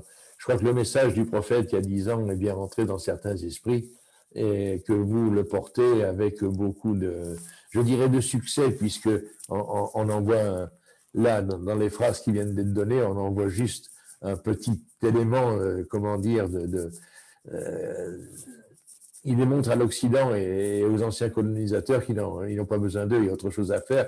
Et j'aime beaucoup le morceau où il dit que l'Afrique, quand elle sera bien développée, elle sera à même de pouvoir donner à beaucoup de richesses aux autres pays du monde. C'est ça qui est extraordinaire. Oui, en effet, Jean-Pierre, parce qu'effectivement, je pense que c'est clair pour tout le monde aujourd'hui, hein, que le continent africain est le continent le plus riche de cette planète. Hein. Et c'est vraiment un paradoxe que les Africains, jusque-là, ont été maintenus dans la pauvreté justement à cause de ces ingérences étrangères. Donc, oui, il y a une prise de conscience au niveau du continent africain et surtout au niveau de la jeunesse, de cette nouvelle génération d'Africains, que on se prend en charge et il faut éviter toutes ces influences parfois négatives, ingérences négatives extérieures. Mais il faut réaliser que l'Afrique a aujourd'hui le continent, la population la plus jeune et les jeunes ont compris. Donc, je suis sûre que d'ici une génération, hein, il y aura vraiment de très belles choses qui vont se passer en Afrique. Et c'est beau parce que je pense que ce message du Back to Kama et cette prophétie qu'a fait notre Maitreya a été vraiment un moteur quelque part pour déclencher ce genre de prise de conscience. Alors donc, justement, quel message tu as envie de faire passer à la diaspora, aux Kamites ou alors aux amoureux d'Afrique? Là, tu as 3 minutes. Et à l'Occident. Que veux-tu, donc, à tout l'Occident aussi, qu'est-ce que tu veux faire passer comme message maintenant? Alors, à l'Occident, OK. Donc, d'abord, mon message à l'Occident, c'est un peu ce que le président du Ghana vient de dire. Hein. Je pense que c'est important de réaliser hein, que le grand problème de l'Afrique aujourd'hui a été causé par l'Occident. OK? Donc, ce n'est pas une histoire de mettre des blâmes ici et là, non, ce n'est pas ça. Mais c'est je pense que les Occidentaux ont aussi un rôle à jouer parce qu'il y a en ce moment ce qui se passe sur le continent africain, un genre de recolonisation du continent. Par exemple, quand on voit la France qui est présente au Mali, qui est présente en Côte d'Ivoire, qui est présente en Centrafrique, dans différents pays africains et qui font des choses qui ne sont pas pour l'épanouissement du peuple, qui font des choses pour vraiment maintenir l'Afrique encore dans la pauvreté la plus minimale et la plus abominable pour un être humain. C'est interpellant. Donc oui, les Africains peuvent crier, mais je pense que c'est important pour les Européens conscients de jouer le rôle qu'ils peuvent jouer vers leur politique, vers leurs administrateurs, vers les gens, les présidents, etc., leurs gouvernants, pour mettre un peu plus d'humanisme dans ce genre d'interaction. Donc ça, c'est vraiment mon message pour les Européens. Le message pour les Africains ou bien pour le reste de la planète, c'est que, écoutez, Kama, tout ce que les Kamites demandent en ce moment, les clés du succès ont été données par Maitreya, on ne fait que les suivre. Mais je veux dire qu'aujourd'hui, l'Afrique a compris quelle est la place, le continent le plus riche de cette planète. L'Afrique a la population la plus jeune de cette planète. Donc vraiment, le futur se trouve en Kama. Ce n'est plus négociable, ce n'est plus... le futur se trouve en Kama. Il y a beaucoup d'éléments ou d'interférences qui vont peut-être slow down, qui vont peut-être ralentir cette expansion, mais le futur se trouve en Kama. Et je pense que tout le monde doit supporter ça, surtout nous les Raéliens, parce que pour sauver l'humanité, il faut sauver Kama. Et sauver l'humanité va passer par sauver Kama. Donc, ce qui se passe en Kama doit nous intéresser dans le sens que si on veut vraiment sauver cette humanité, on voit ce qui se passe au niveau de ce qui se passe à l'échelle planétaire, avec la pandémie, avec l'écroulement économique un peu partout dans le monde, etc., Kama est le seul continent qui va vraiment, d'où va se déclencher le moteur de cette révolution. Le Maitreya nous l'a dit, nous l'a répété, et on commence à le voir encore une fois dans notre écosystème, dans toute la planète, que ça va partir de Kama. La révolution pour sauver l'humanité va passer par Kama. Donc, j'aimerais que tous les Kamis, d'abord, en sont conscients. Et numéro 2, que tous les Raéliens, qu'on en soit conscients et que chacun de nous puisse jouer son rôle dans ce sens-là. Et numéro 3, que toute l'humanité réalise que, écoute, ou on crash ou on se sauve, quoi. Et on voit déjà que beaucoup de prophéties qu'a fait le Maitreya se sont réalisées dans ce petit bout de temps. Je vous ai montré comment déjà en 2009, il a commencé à faire ses prophéties du Back to Kama, et en 10 ans, c'est arrivé. Il y a beaucoup de choses qui se sont déjà réalisées. Donc, la prochaine prophétie qu'il fait, et qu'il dit que le futur, pour sauver l'humanité, il faut sauver Kama. Je pense qu'on devrait prendre ça à bras le corps et faire tout ce qu'on peut faire pour sauver Kama, de sorte que l'humanité tout entière soit sauvée. Donc, vraiment, tout mon amour, merci pour cette opportunité que vous m'avez donnée de parler, mais c'est vraiment ça peut-être mon appel pour tout le monde, quoi, les Raéliens comme les non-Raéliens. Voilà, merci. Steve, on a une vidéo du Maitreya. Ok, super.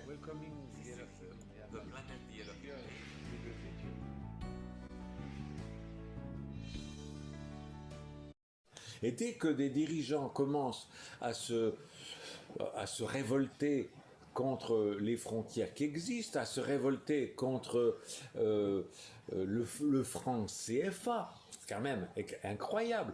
Je vous aime. Et ça me fait de la peine de parler à des esclaves, parce que vous êtes des esclaves. Aussi longtemps qu'il y a le franc CFA, vous êtes en esclavage. C'est plus des chaînes, c'est plus des bateaux qui vous transportent, c'est votre argent. C'est absolument incroyable. Vous travaillez, vous générez des biens et les maîtres vous donnent une monnaie d'esclave qui est le franc CFA.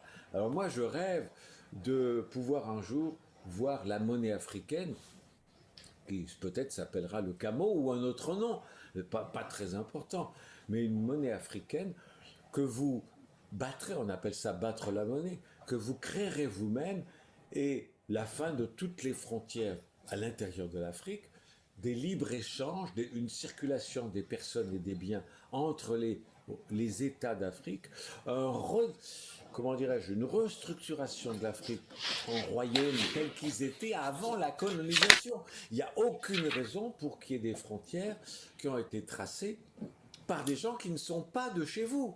Comment se fait-il? C'est à vous de les tracer, ces frontières. C'est à vous de choisir votre monnaie, de choisir votre langue. Alors, vous voyez, il y a beaucoup de choses à faire.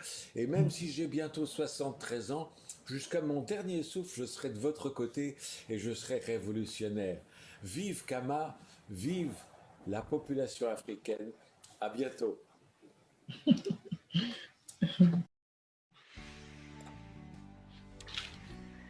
Alors, Bédia, les personnes qui ont eu l'occasion de regarder cette émission, ou celles qui vont nous redécouvrir sur les réseaux sociaux, puisque l'émission va être rediffusée sur YouTube, comment peut-on te contacter pour mettre en avant ce Back to Kama si on est intéressé? Vous voyez mon écran? Donc, on a notre site web qui est le site web backtokama.org, un site web qui est en pleine rénovation en ce moment, mais c'est notre site web. Et nous avons une page Facebook qui est beaucoup plus updated, qui est le lien que vous voyez, donc c'est sur Facebook, backtokama.org.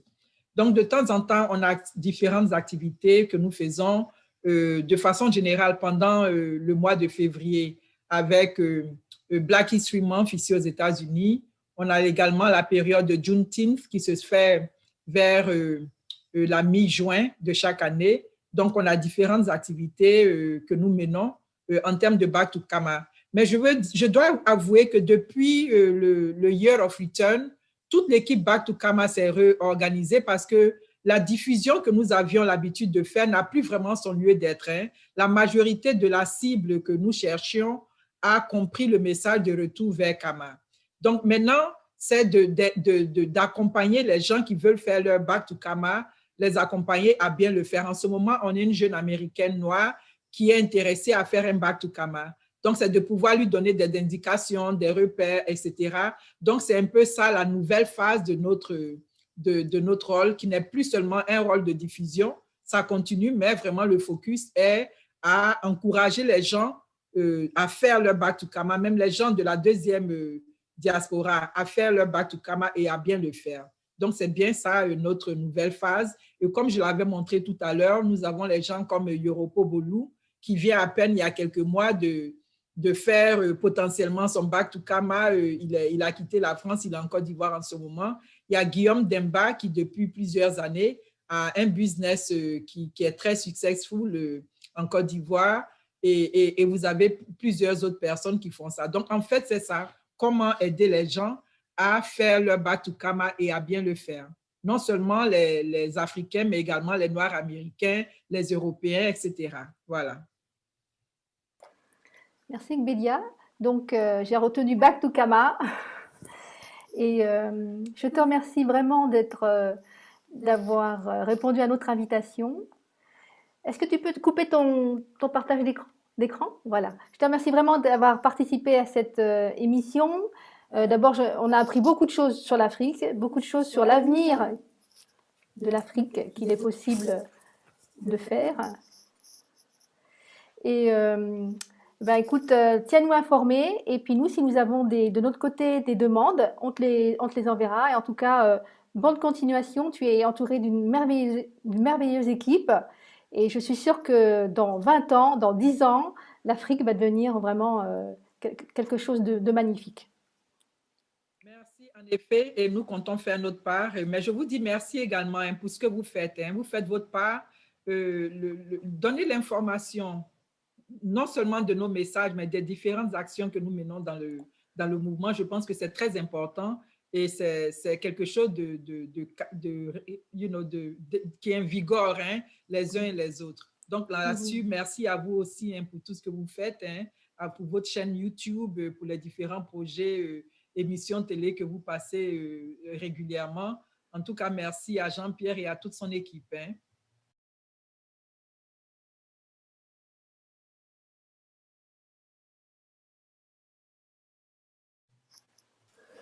Ben Jean-Pierre, il est très, très, très heureux de participer à toutes ces actions et puis très heureux de participer à ce que vous faites, vous aussi, parce que ça me touche moi aussi à cœur. L'Afrique, le Kama, c'est quelque chose, je l'ai connu, j'avais 17 ans, c'est un continent, un pays qui m'a énormément touché et qui me touche encore aujourd'hui. Donc, je suis pas africain, mais j'ai pas la peau brune, noire, mais quelque part à l'intérieur de moi, je sens que je suis très, très, très proche, en tout cas, c'est sûr. Je vais laisser Marilyn continuer, parce qu'elle a encore des annonces à faire, parce que la vie continue, donc le mouvement aussi, il fait son action double de parler de tous ces sujets-là, mais aussi donc du principal, c'est celui de préparer l'accueil de nos pères, des Elohim. Donc Marilyn, je te laisse la suite. Voici maintenant les annonces pour les prochaines semaines. Samedi 10 décembre à 14h UTC, méditation planétaire pour les victimes de la crise du Covid et aussi du vaccin Covid. Unissons-nous et utilisons nos ondes cérébrales pour soulager leurs souffrances. Ce sera dans la salle Zoom, inscrite sur l'écran. Mardi 13 décembre, la célébration de la première rencontre de Raël avec un Éloi, Yahvé. C'est l'occasion de venir rencontrer les Raéliens, discuter philosophie ou méditer avec eux. Et c'est l'une des 4 dates où les personnes qui le souhaitent peuvent devenir raéliennes en faisant leur baptême. Vous pouvez retrouver toutes les informations sur raël.org. Du 18 au 29 décembre, Académie du Bonheur en Kama, à 100 km de Brazzaville. Pour vous inscrire ou pour avoir des renseignements, vous pouvez joindre les numéros inscrits sur votre écran. Donc 2 semaines de stage. Waouh! La prochaine émission aura lieu samedi 17 décembre à 20 h. Le thème sera « Les messages des Elohim, une dernière chance pour Israël » avec Léon Mellul. Et ce sera une émission en replay. J'ai oublié durant la soirée d'évoquer quelque chose d'important en ce qui concerne Kama. Comme on a parlé de Kama, eh bien, il faut dire que le tout premier humain, je ne l'ai pas dit tout à l'heure, c'est quelque chose de particulier, mais le premier humain est sorti d'un laboratoire, un des 7 laboratoires qu'il y avait sur cette immense planète, cette petite planète, soyons humbles. Et dans ce laboratoire, eh bien, c'était un laboratoire qui était implanté dans ce qu'on appelle Kama aujourd'hui, en Afrique. Donc, le premier être humain qui est sorti vivant de cet acte de rébellion dont j'ai parlé au début de l'émission, il est sorti donc de terre d'Afrique, de terre de Kama. Il faut en être conscient aussi, c'est amusant. Alors, nous allons terminer la soirée maintenant, comme toutes les soirées avec Tout là-haut dans le ciel, par une méditation toute simple. On a parlé beaucoup de paix, en fait, sans prononcer le mot paix ce soir. Eh bien, oui, mais tu veux dire quelque chose? Oui. Je voulais terminer mon... Merci encore. Mais je voulais dire effectivement, le projet Back to Kama ne peut pas se faire vraiment avec la participation du continent de Kama, hein, donc de Taï, guide continental, et de toute son équipe en Kama qui ont différents projets. Donc, le projet Back to Kama rentre dans le projet RUC, par exemple, les interventions avec les chefs de village, etc., les rois, se fait à travers ce canal-là. Donc, je voudrais quand même, à knowledge, enfin, faire mention de cela. En tout cas, on a une grande équipe à l'échelle planétaire qui joue un rôle qui permet à tous les différents éléments de s'épanouir. Et j'en profite dans ce que tu dis pour saluer justement mes sœurs et frères raéliens africains, notamment Taï, je crois qu'il est parmi nous ce soir, et puis quelques autres que je ne connais pas, ou un ou deux que je connais, mais je salue particulièrement Taï, que j'apprécie beaucoup. Et je vais vous inviter tous ensemble à élargir le champ de la planète, du moins de ce continent kamite. On va ressentir la planète dans son entier, dans une méditation. C'est-à-dire que tous les continents, on va les ressentir au plus profond de soi. Mais dans un tout premier temps, on va déjà ressentir un continent personnel, c'est notre propre corps, où se véhicule notre esprit là en ce moment. Je vais vous demander pendant quelques instants, très rapides, de ressentir votre corps. Il y a une infinité de cellules qui composent ce corps. Ce sont toutes des personnes qu'on appelle cellules, hein, qui sont conscientes de leur propre existence. Elles le sont. Elles communiquent entre elles. Elles se donnent des énergies réciproques pour pouvoir vivre ensemble et bien vivre ensemble. C'est tout notre corps est comme cela, constitué de quantités de cellules et de formes de vie autres avec des microbes qui sont compatibles avec le corps. Tout est là, c'est nous, c'est notre corps tout entier. Ressentez-le juste un instant. Ressentez juste les orteils, les pieds, les chevilles, les jambes, les genoux, les cuisses, vos fesses, le bas du ventre, le sexe. Vous remontez jusqu'au niveau du nombril. Vous ressentez vos mains, le creux des mains. Vous ressentez vos poignets, vos bras, avant-bras, épaules, poitrine, et vous remontez jusqu'en haut de votre crâne. À l'intérieur de cette boîte crânienne, il y a un cerveau qui est en train de penser à tout cet ensemble-là, à vous-même, et qui est en train de dire « je suis ». Votre cerveau, là, en ce moment, est en train de dire « je suis ». Je suis une entité vivante qui peut et qui résonne à un diapason extraordinaire, celui de l'infini, de l'univers. Une vibration qui nous est commune à tous, sans exception. Sur toute cette planète, il y a cette vibration de l'infini qui vibre là, qui est là, et qui nous traverse, qui nous transperce, et puis qui nous fait vibrer à son à son phénomène vibratoire. On est à l'égal là, en ce moment. Et tous en ce moment, qu'on le veuille ou non, on est dans ce rayonnement. Alors, profitons-en pour dire à nos cellules, à notre corps, je t'aime. Je vous aime, mes cellules. Je vous aime infiniment, comme vous m'aimez puisque vous me maintenez en vie. Et puis, il y a autour de moi des quantités d'autres individus qui vivent comme moi.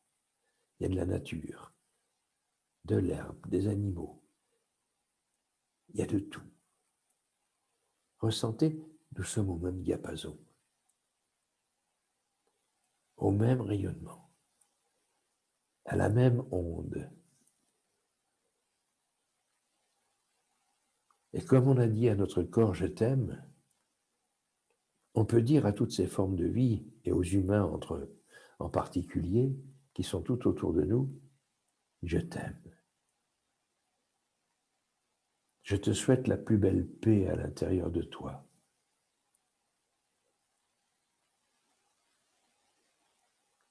En pensant ainsi, vous faites passer ce message à travers toute la planète. Et en cet instant, en disant « Toi humanité, toi humain, je t'aime », vous touchez plus de 7 milliards et quelques d'individus qui sont touchés par cette onde d'amour que vous envoyez.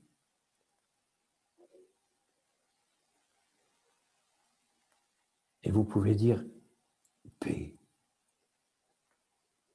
Faisons en sorte que ce qu'on ressent en cet instant, ce moment de paix, s'étende partout, touche chacun d'entre nous. 7 milliards et quelques d'individus qui ressentent cette onde de paix. Pendant un instant, 1 minute.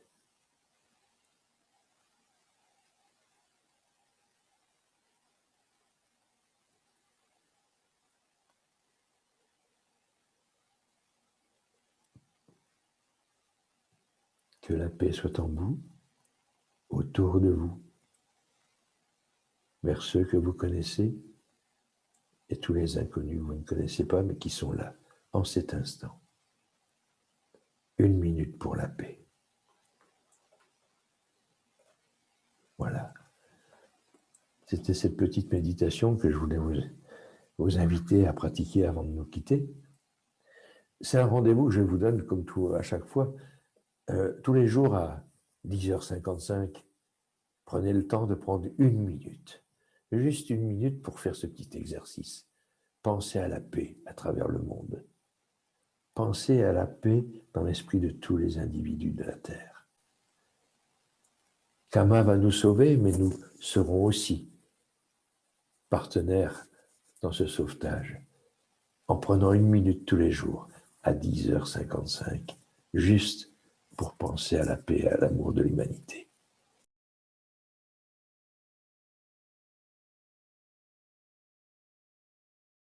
Voilà les amis, il est tard. Nous avons une fois de plus dépassé l'horaire prévu pour l'émission et une fois de plus, le sujet a été riche de découvertes et d'intérêts. Bien, avant de se quitter, je vais inviter les personnes qui ne connaissent pas le mouvement raélien à découvrir dans une sorte de chemin initiatique à travers sa bibliographie l'arrivée et le contenu des messages des Elohim et surtout de l'objectif qui est proposé à toute l'humanité. Le prophète, en 1973, il rencontre cet extraterrestre qui lui donne la vérité sur notre origine et le livre va être écrit, le livre qui dit la vérité. C'est quelque chose de fantastique parce que ça démystifie en fait toute notre histoire et ça la rationalise d'une manière extraordinaire. Ensuite, il a vécu une aventure que quelques prophètes ont réussi à vivre dans leur existence. C'était pour Mahomet de monter sur le cheval volant et puis partir dans le ciel. Bien, Raël, lui aussi, en 1975, a un deuxième contact, là où on l'invite à monter de nouveau dans cet engin, mais là, il va entendre que le vaisseau va partir et effectivement, il va monter sur une planète lointaine en quelques minutes, et découvrir en fait le monde des éternels où des humains et des extraterrestres sont là, les Elohim sont là, des humains qui ont été recréés scientifiquement pour leurs bienfaits sur l'humanité, qui sont là-haut, c'est le paradis qui était enseigné dans toutes les religions. Bon, il y a pas énormément de monde, mais il y a du monde quand même qui a réussi à obtenir en fait un passage là-haut sur la vie éternelle, et puis qui reviendront sur Terre le moment venu pour nous aider à franchir d'autres étapes. Accueillir les extraterrestres, c'est un livre également qui nous rappelle un petit peu tout ce qu'on n'a peut-être pas pu comprendre dans les 2 premiers livres et qui nous ouvre sur un futur extraordinaire. Extraordinaire, mais aussi très responsabilisant. Car dans ce futur, nous avons beaucoup de choses à prendre en main, nous, se responsabiliser pour conduire cette humanité vers ce paradis terrestre, puis aller bien plus loin, ouvrir les portes vers l'univers infini, rencontrer d'autres mondes que les Elohim, et puis être corps total, unité totale avec l'infini. Un modèle de société, la géniocratie, qui est un livre politique davantage et qui montre en fait quelle société on pourrait mettre en place avec de l'intelligence et de l'amour à la guidance de nos systèmes. Ça changerait pas mal de choses. Et le dernier, vous l'avez entendu, vu, c'est la méditation sensuelle qui est quelque part notre mode de fonctionnement merveilleux, qui nous permet donc de pouvoir faire cohabiter l'esprit et le corps et de les mettre en harmonie totale avec l'eux-mêmes et avec l'infini qui nous compose et qui nous entoure. Voilà, je vous invite à découvrir ces livres-là et vous aurez vraiment fait le chemin initiatique qui va vous permettre de dire waouh, là il faut y aller, quoi. Ben voilà, nous voilà arrivés au terme de l'émission. Comme d'habitude, nous avons dépassé l'horaire. J'espère qu'elle aura motivé les candidats au retour. Je vous souhaite une bonne soirée, un bon week-end, et puis on se retrouve peut-être dans 15 jours, si vous le voulez, le 17 décembre. À bientôt. À tout bientôt.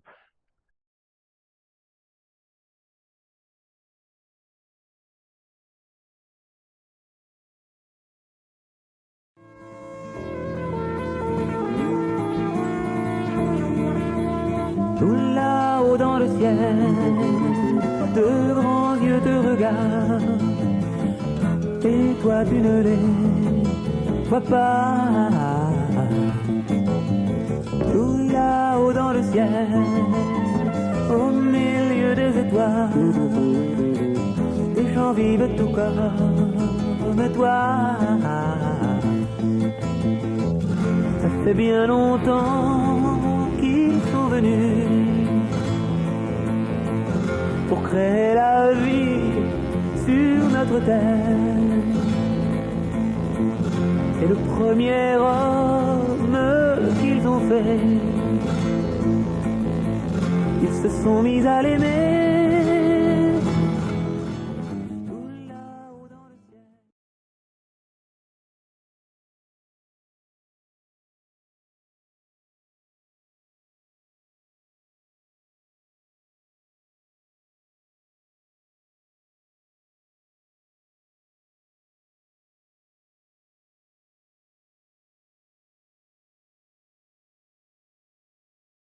Eh bien, merci. Voilà, l'émission arrive à sa fin.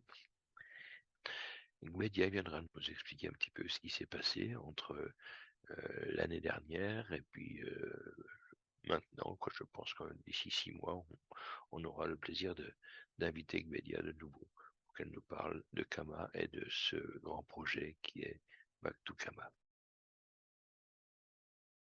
Et comme exprimé en début d'émission, donc toute l'équipe de Tout là-haut dans le ciel est aujourd'hui, du moins pour le mois de décembre, en repos. Et c'est pourquoi vous avez assisté donc à un replay. Il y aura un deuxième replay donc le 17 décembre, où l'on va aborder un sujet tout aussi délicat. Ce sera sur l'État d'Israël et le lien entre les messages et Israël et l'avenir. En attendant, bon, apparemment, il n'y a pas de questions, il n'y a pas d'observations donc de la part des internautes ici présents.